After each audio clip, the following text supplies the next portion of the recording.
Hello there, this is Adrian and welcome to my channel about the future of work. Today we are going to talk about productivity, especially now that we are all working from home. Working from home can be extremely challenging. For some, you may not have a work table at home, and work means at the dining table or even on your bed. For others, it may be like me, with kids at home, and that can be distracting.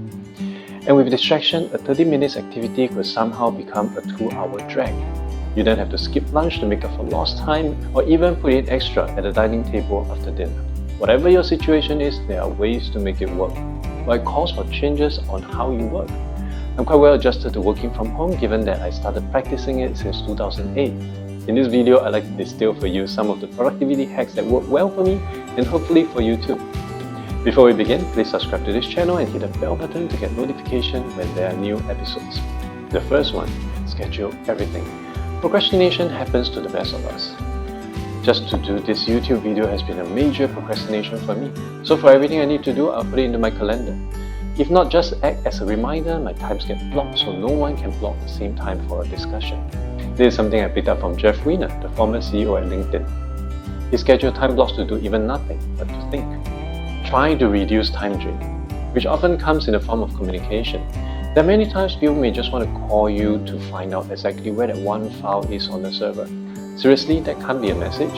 So I take a standard reply to try to reduce every meeting to a phone call, every phone call to an email, every email to a message, and so on. Guess what? Things still work.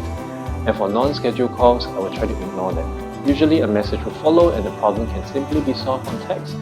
But the caller has chosen to kill ants with a sledgehammer. Don't give them that opportunity. I'll try something asynchronous like Loom. I'll do another video just on that. Next, do your analytical work early in the day.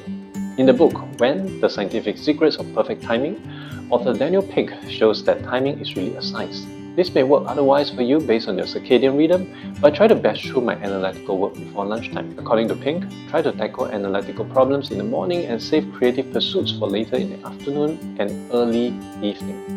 Also, my kids reach home by 2:30 p.m. The door to my room is closed, but it can't shut the noise. Analytical work requires a quieter and peaceful environment. And one pro tip, don't check your personal email before noon. Next, pairing with Baroque music. For the last 25 years, researchers have generally agreed that Baroque music is best for creativity.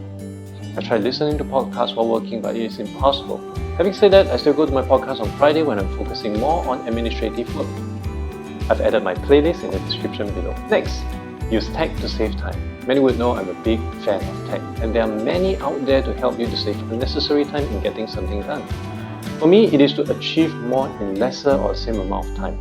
Or it is so you can be more focused, because getting distracted at home can often lead to a rabbit hole of Instagram and YouTube. Some of the tech I'm using includes Appointlet, Follow Up Then, Crisp, Leap Connect, and Friends. I'll be making another video to deep dive into some of them. Next, screen time. If you're not disciplined enough, set screen time for yourself. Have mine from 9 p.m. to 9 a.m. so there's no notification and access to time-sucking apps. Yes, I can still override them, but the process of doing so will often remind myself that I set it up for a reason. In most instances, I will stick to it. Next one, remove notification. The dings and chimes can sound so addictive and often bring you into a spiral that shaves 20 minutes of your work. All my social media notifications are turned off, and the only ones that are active are messaging, communication apps, and calendar alerts. And for the last one, use a mouse. Really, I can mouse faster than you can touchpad. I hope you find this guide useful. If you enjoyed this video, please hit subscribe and the bell button so I can notify you of any new episodes.